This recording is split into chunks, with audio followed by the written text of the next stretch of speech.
The woman arrived as the desert air began to cool, a concession the blistering sun made only with reluctance. She stepped off the transport shuttle at forward operating base Kestrel's peak, a solitary figure against the vast, ochre landscape. Her only luggage was a standard-issue duffel bag, slung over a shoulder that seemed too slight for the weight. No one was there to meet her. The air tasted of dust, jet fuel, and the particular strain of youthful arrogance that thrived in places like this, where young men and women were forged into instruments of war. A bored corporal, barely 20, glanced at her transfer orders, his chewing gum cracking in the silence. He grunted, pointing a thumb toward a cavernous hangar shimmering in the heat haze. Simulator maintenance is in Hangar 4, all the way at the back. Try not to touch anything shiny. He dismissed her with a turn of his head, already absorbed back into the screen of his datapad. She said nothing, her gaze sweeping over the base for a brief, analytical moment. She noted the placement of the perimeter towers, the flow of personnel traffic, the faint, rhythmic thumping of the seismic intrusion sensors buried beneath the sand. It was a language she understood better than words. She adjusted the strap of her bag and began the long walk across the tarmac, her boots crunching softly on the gravel. Her name was Alara Vane, but the name on the papers was a convenience, a shell. The person it described was a civilian contractor, a systems analyst, with a middling security clearance, assigned to troubleshoot the base's temperamental flight simulators. The description was an exercise in deliberate understatement, a gray coat painted over a vibrant, dangerous history. As she walked, pilots in flight suits strode past in clusters of 2 and 3, their laughter loud and confident. They paid her no mind, their eyes sliding over her as if she were part of the landscape, another drab feature in a world of muted browns and grays. She was a woman of indeterminate age, her features plain until you looked closer and saw the unsettling stillness in her dark eyes. There was a discipline in her posture that was not civilian, a way of moving that conserved energy with a predator's efficiency. But no one was looking that closely. In a place built on rank, uniforms, and overt displays of capability, her quiet presence registered as a void. She was invisible, and for now, that suited her. Hangar 4 was a cathedral of military hardware, smelling of oil and ozone. At the far end, past the gleaming fuselages of fighter jets undergoing maintenance, was her destination, the simulator bay. It housed a behemoth known as the Crucible, a next-generation training system so advanced it was said to be indistinguishable from reality. It was also notoriously unreliable, plagued by ghosts in its machine code that no one on base had been able to exorcise. This was her new home, this forgotten corner of a world dedicated to noise and power. She set her bag down, the sound swallowed by the vastness of the hangar. A deep, resonant hum emanated from the dormant simulator, a sleeping giant.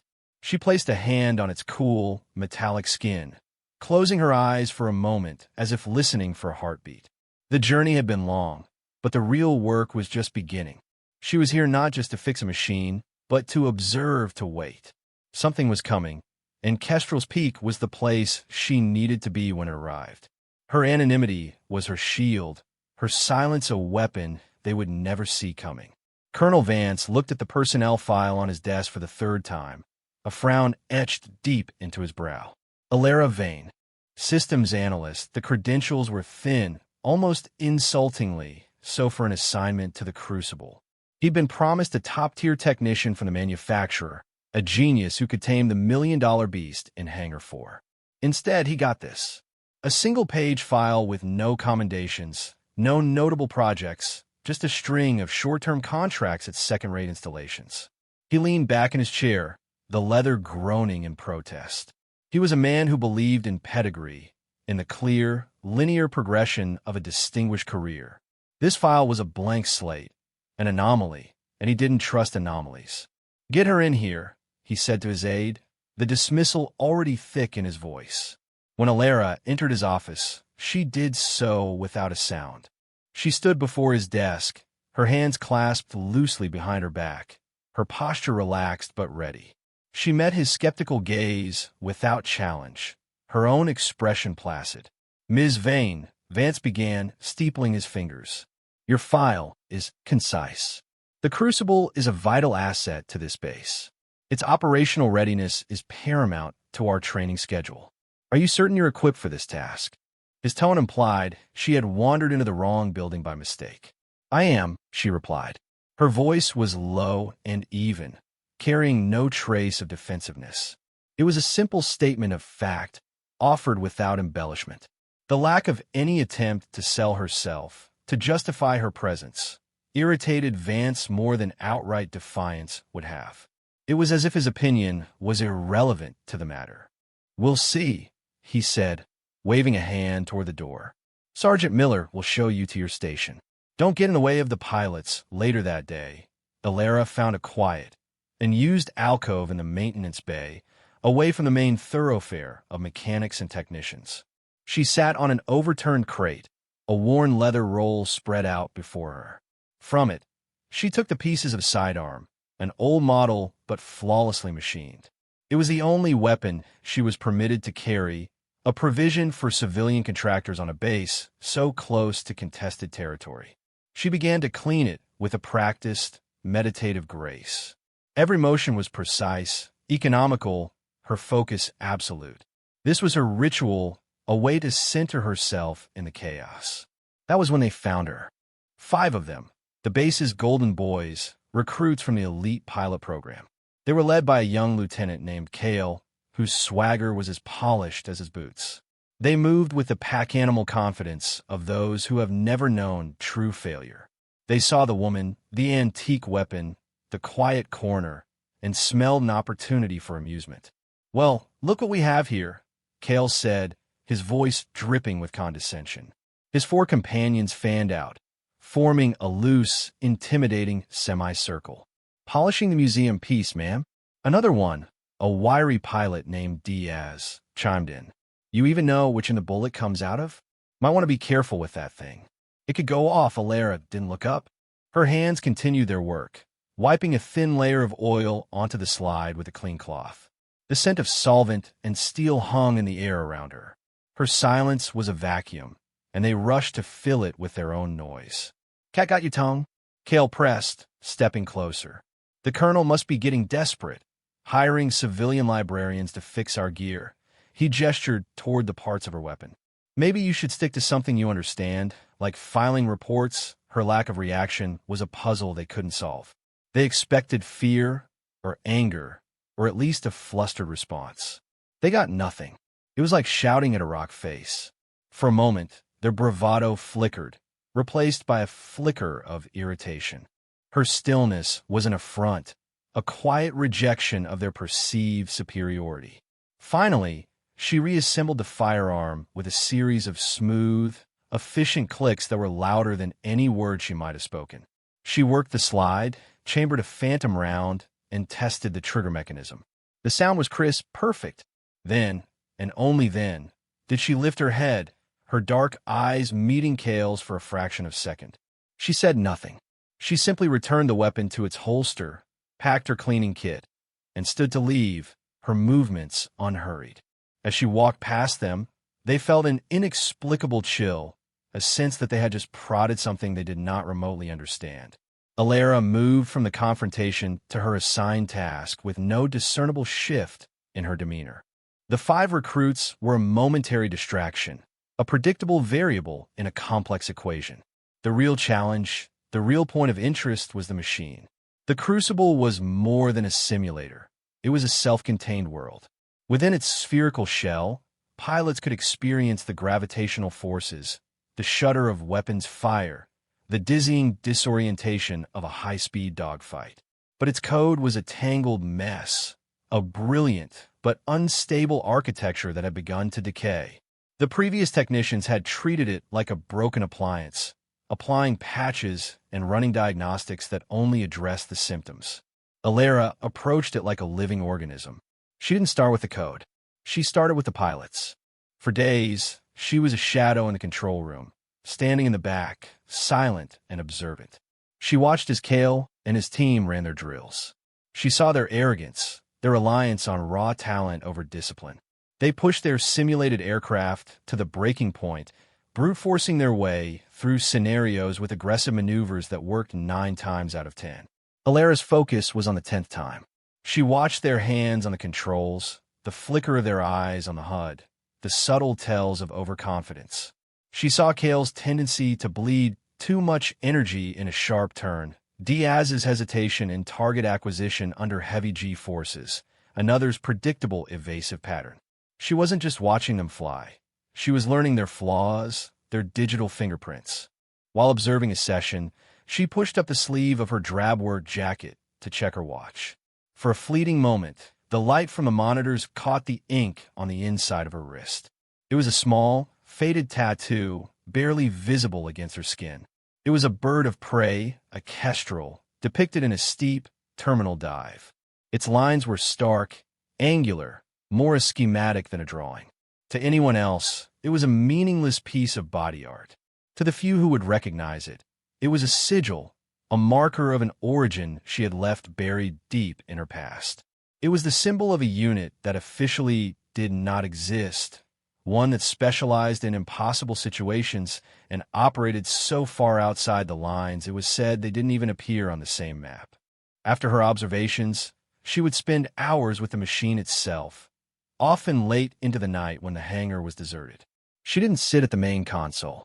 Instead, she moved around the simulator's physical shell, running her hands over its access panels and conduits. She could feel the faint, erratic vibrations of overburdened processors, hear the almost inaudible whine of a stressed cooling system. She was mapping its physical state to its digital errors, connecting the ghost in the machine to the wear on its body. She found a loose data cable, a microscopic fracture in a coolant line, a power regulator that flickered under peak load. These were the things the diagnostic software missed, the subtle physical ailments that were causing the cascading failures in the virtual world. She was doing more than preparing to fix the machine. She was coming to understand it, to know its limits and its potential in a way its own designers no longer did.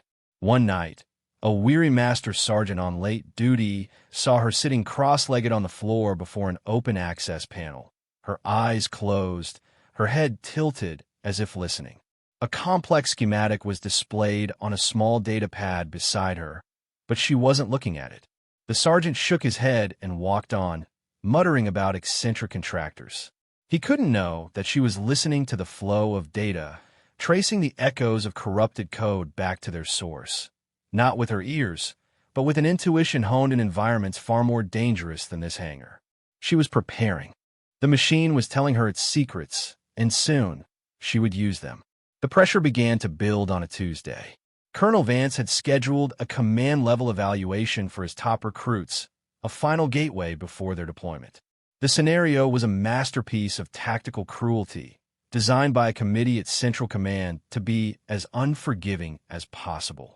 It was a high-threat extraction of a downed pilot from behind enemy lines, complicated by extreme weather, sophisticated enemy electronic warfare, and a tight fuel budget. The entire simulation would take place within the Crucible. Failure was not an option, not with brass from Regional Command observing remotely. Kale and his 4 wingmen, the same group that had confronted Alara, were selected for the evaluation. Their arrogance had been dialed up to a fever pitch. This was their stage, their moment to prove they were the best of the best. They strode into the simulator bay with an air of theatrical gravity, their flight suits crisp, their helmets tucked under their arms. Alara was there, a silent fixture by a secondary console, ostensibly monitoring power consumption. Kale shot her a dismissive glance as he climbed into the cockpit.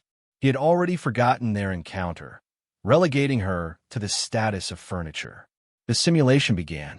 The world inside, the Crucible, solidified into a storm-lashed mountain range at dusk.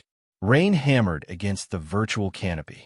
Alarms, meticulously programmed, screamed for attention. For the first 10 minutes, things went according to plan. Kale's team navigated the treacherous terrain with skill, their confidence holding steady. Then the glitches started. It began subtly. A flicker on the radar, a ghost image that wasn't part of the scenario. Diaz, flying on Kale's wing, called it out. Bogey, 7 o'clock. No, wait. It's gone. Then the communications system developed a horrifying stutter, digital static clawing at their ears. In the control room, the instructors watched with growing unease. Reset the comms link. One of them ordered a technician. The problem worsened. The simulated flight controls in Kale's aircraft became sluggish, unresponsive. He was fighting the stick, his knuckles white. "I'm losing hydraulic pressure," he barked, sweat beading on his forehead. "That's not part of the simulation." The instructors knew. Panic began to creep into their voices. The Crucible was actively malfunctioning, its core programming twisting the scenario into an unwinnable nightmare. On the main screen, Kale's virtual fighter jet entered a flat spin. G-force warnings blared. The faces of the other pilots, visible on their cockpit cams, were masks of controlled fear. They were trained for emergencies, but not for the reality of their own equipment turning on them. Colonel Vance stood behind the controllers, his arms crossed, his face a thundercloud.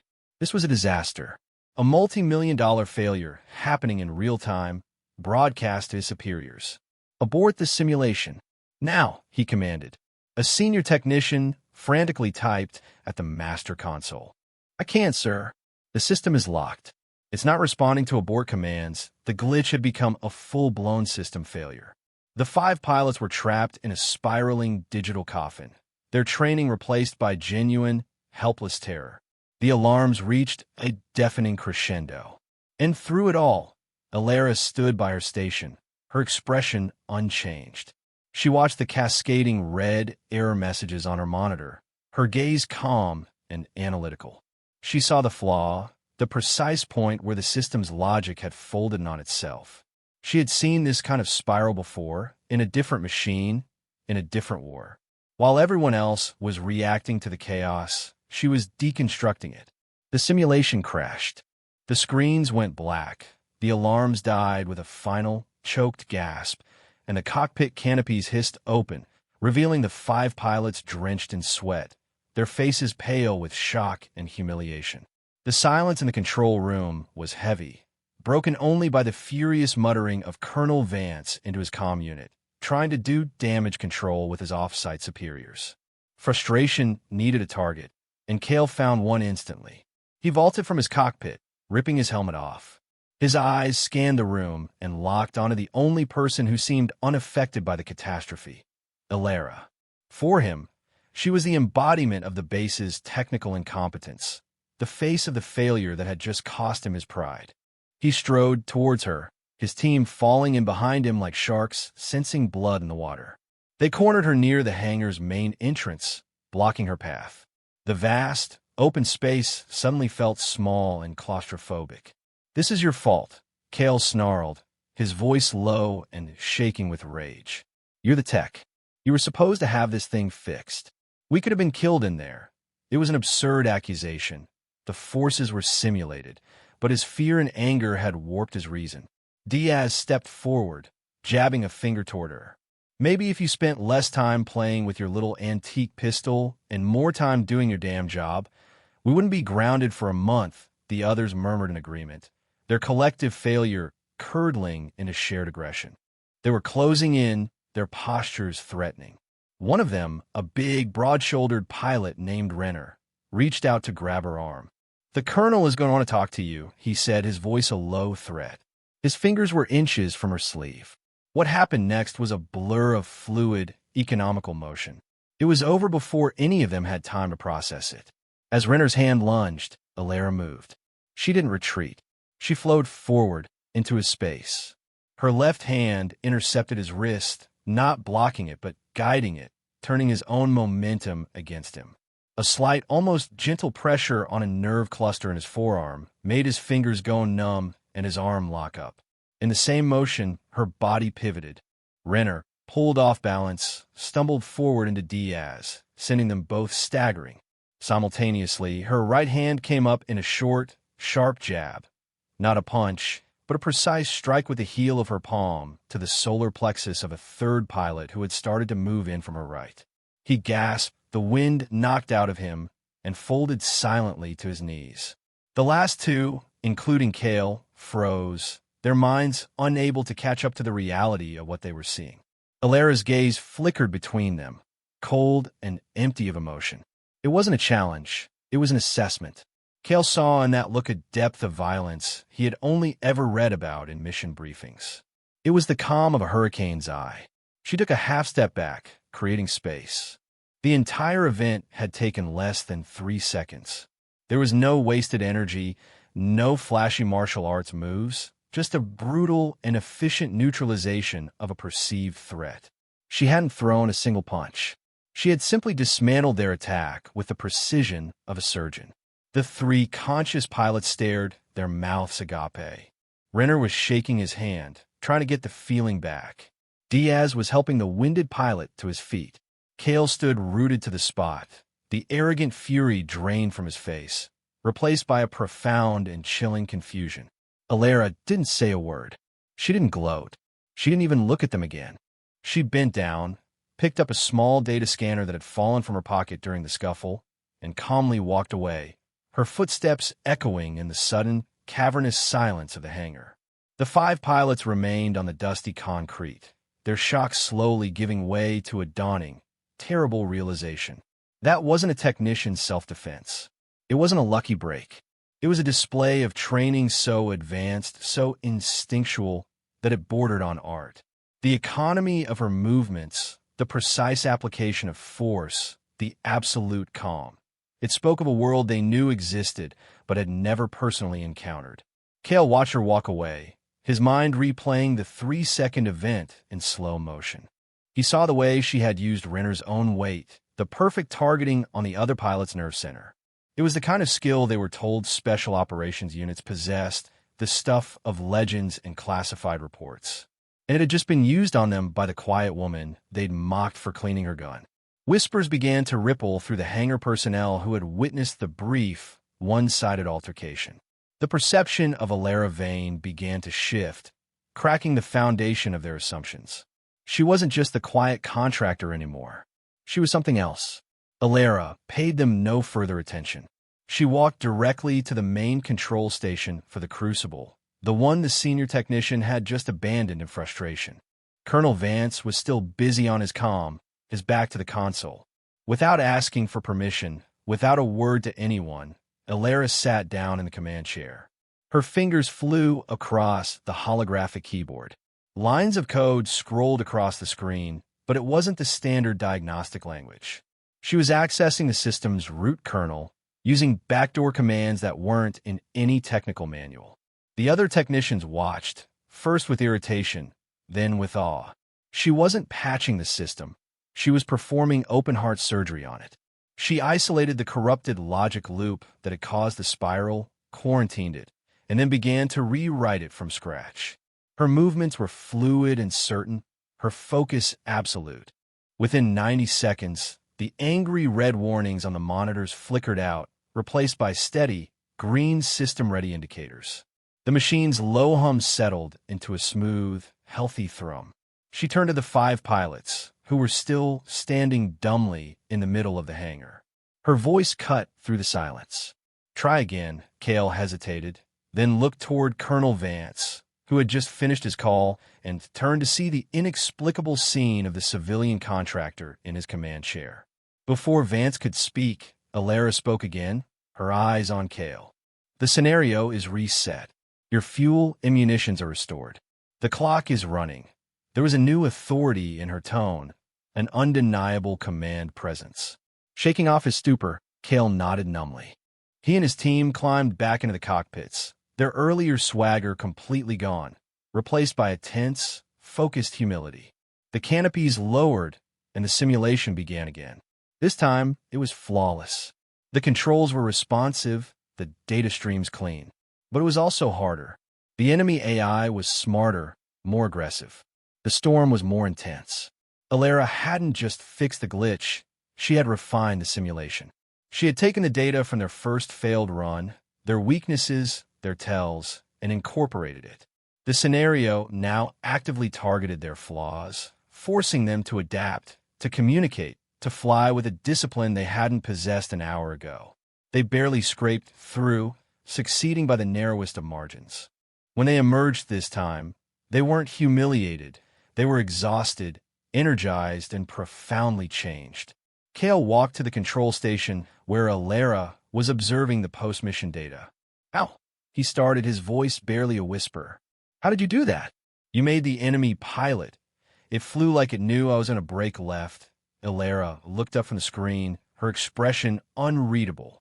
"It did," she said simply, and turned back to her work, leaving him to contemplate the chilling implication that she hadn't just fixed the machine, she had taught it how to think like him. The incident in the hangar created a fissure in the base's rigid social structure. The story of the 5 elite pilots being effortlessly dismantled by the quiet maintenance contractor spread like wildfire, morphing with each telling until it acquired the status of a myth. Alara became an enigma.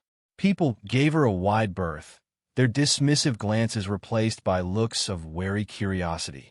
Kale and his team were silent, their arrogance replaced by a sober, watchful respect.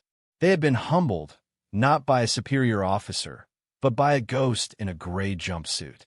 For Colonel Vance, Alara Vane was no longer an administrative annoyance. She was a problem he couldn't classify. He had reviewed the security footage of the altercation. It confirmed the wild rumors. Her efficiency was chilling. He ran her credentials again, this time with a higher-level query. The result was the same, a digital wall. Her file was a construct, intentionally sparse. Whoever she was protected by powerful, invisible hands. He decided to let it lie, for now. He would watch and wait. His chance came less than a week later.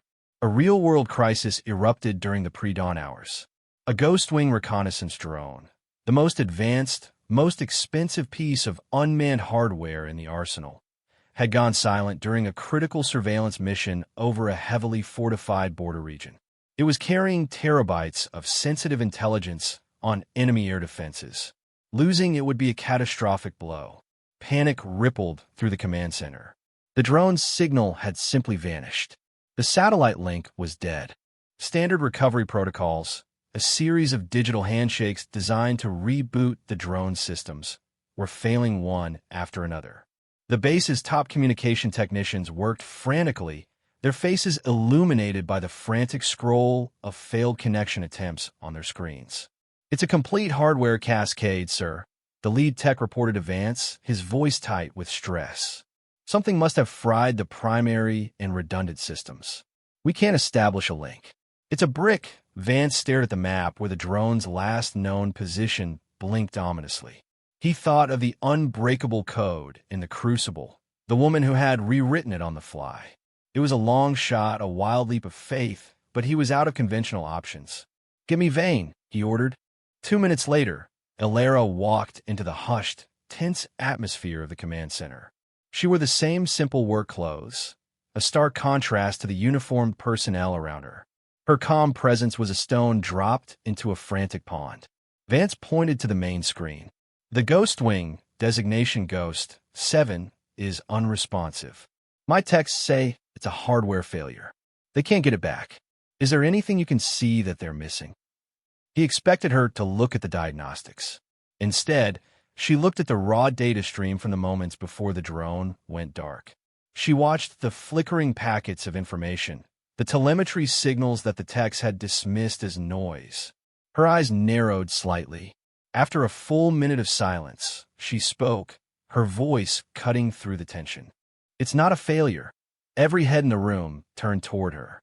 "Look at the energy signature of the last received packet," she said, pointing to a tiny, almost imperceptible fluctuation on a waveform monitor.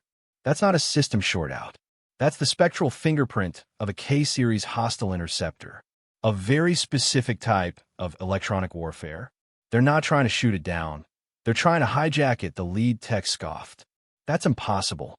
The Ghost Wing's encryption is unbreakable. Nothing is unbreakable," Alara stated flatly. "It's just a question of time and processing power. They've isolated it in a Faraday cage of sorts. They're slicing through the encryption layers one by one. You have maybe 10 minutes before they own it completely." Colonel Vance stared at her, then at his helpless technicians. He made a decision. "The station is yours," he said. gesturing to the master control console. "Get it back." The techs looked at him in disbelief, but Vance's expression was iron. Alara sat down, her movements unhurried. She locked the other terminals out, a single command granting her exclusive access. Her hands moved over the controls, and the tone of the room shifted from frantic panic to breathless anticipation. This was her new Crucible, and the stakes were real. As Alara's fingers danced across the console, the digital battle began. She wasn't just attempting a standard handshake. She was engaging in a duel. She sent out probing signals, tiny packets of code designed to mimic the drone's own diagnostic routines, searching for a seam in the enemy's electronic net. The hostile system responded, attempting to trap and analyze her probes. It was a deadly game of cat and mouse played at the speed of light. She was exploiting security protocols that she herself had written years ago, using backdoors and kill switches known only to the drone's original design team. One of these was a deeply embedded emergency beacon, a last-ditch failsafe that could only be activated by a unique biosignature key. She initiated the command. The system asked for authorization. Alara placed her thumb on a small biometric scanner attached to the console. Deep within the servers at Central Command, an automated alert, dormant for years, suddenly screamed to life. It was a high-priority flag tied directly to the Ghostwing program's most classified files. On Colonel Vance's command terminal, a red-bordered message window instantly superseded all other data. It was flagged as Eyes Only and originated from the office of a 3-star general. Vance's blood ran cold. He opened it. The message was brief and stripped of all pleasantries. "Colonel Vance, the civilian contractor Alara Vane, is operating under my direct authority on a Class A operation. The individual activating the Ghost 7 beacon is former Special Operations Operator, call sign Spectre. She is the lead architect of the Ghostwing security and counter-warfare systems. Your sole function is to render all assistance requested and to ensure no one, including yourself, interferes with her work. Acknowledge immediately." Vance read the message twice, his mind struggling to connect the words to the quiet woman sitting before him. Spectre, the name echoed in the deeper, darker recesses of military lore. It wasn't just a call sign, it was a legend, a ghost story they told rookie intelligence officers to scare them. Spectre was the moniker given to the sole survivor of Operation Nightfall, a disastrous mission deep in hostile territory nearly a decade ago. The official report was that the entire team was lost.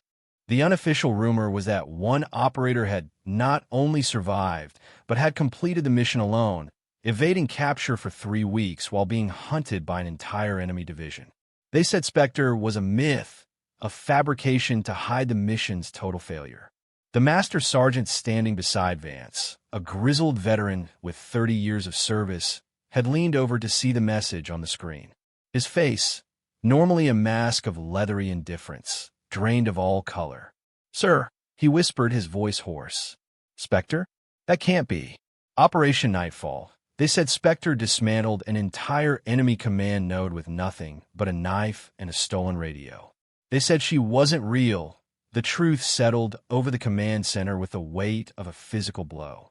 The quiet woman they had dismissed as a second-rate technician, the woman the young pilots had tried to intimidate, was not just an elite soldier.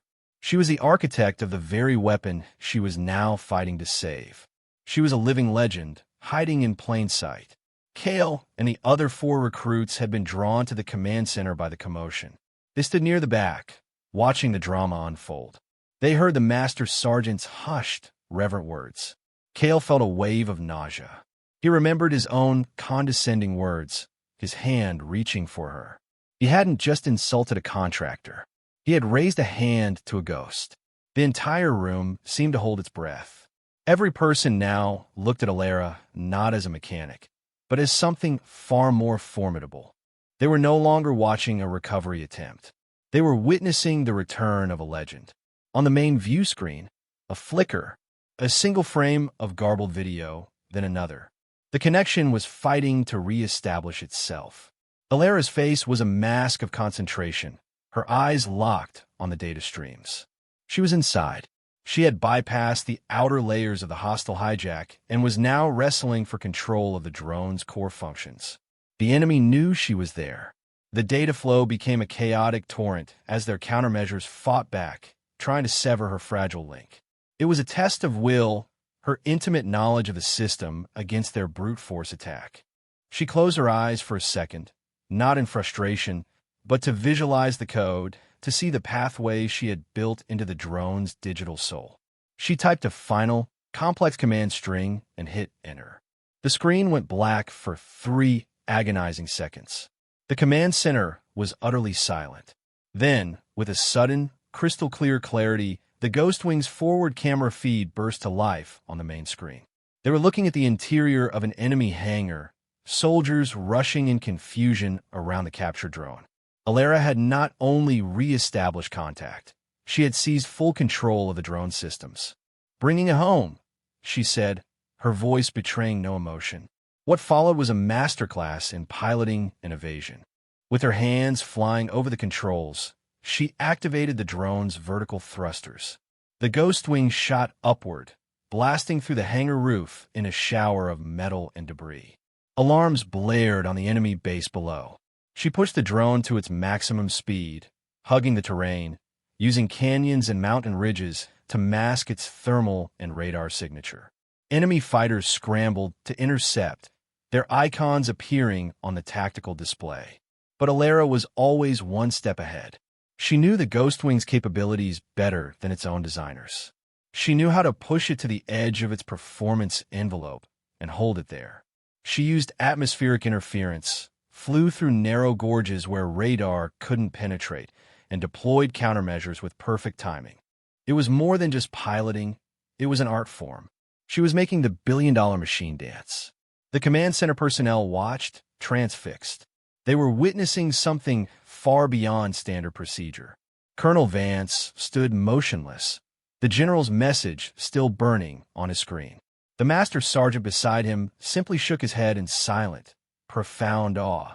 An hour later, the Ghostwing, battered but intact, streaked across the border and landed smoothly on the runway at a friendly forward operating base. A wave of relieved cheers and applause broke out in the command center. Their prized asset was safe. Alara leaned back in the chair, the tension visibly leaving her shoulders. Her work was done. She ran a final diagnostic, confirmed the drone's data core was secure, and then stood up from the console. As she turned to leave, the room fell silent again. Every eye was on her.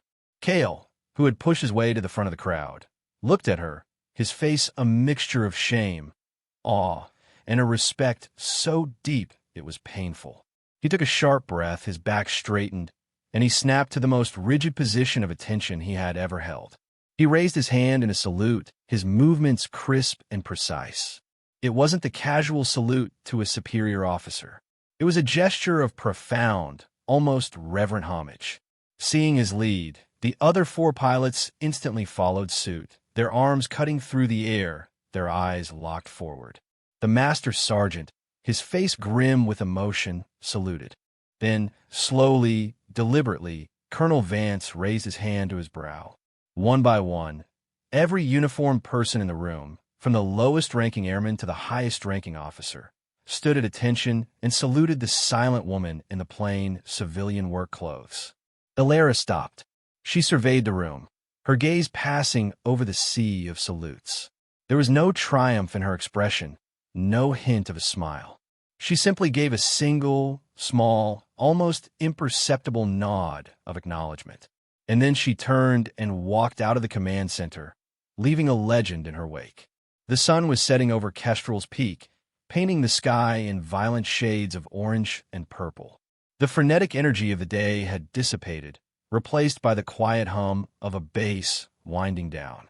The story of what had happened in the command center had already cemented itself into the bedrock of the base's history. The name Spectre was spoken only in hushed, reverent tones. Alara was no longer invisible. She was treated with a mixture of fear and awe, a living myth walking among them. But she sought no attention.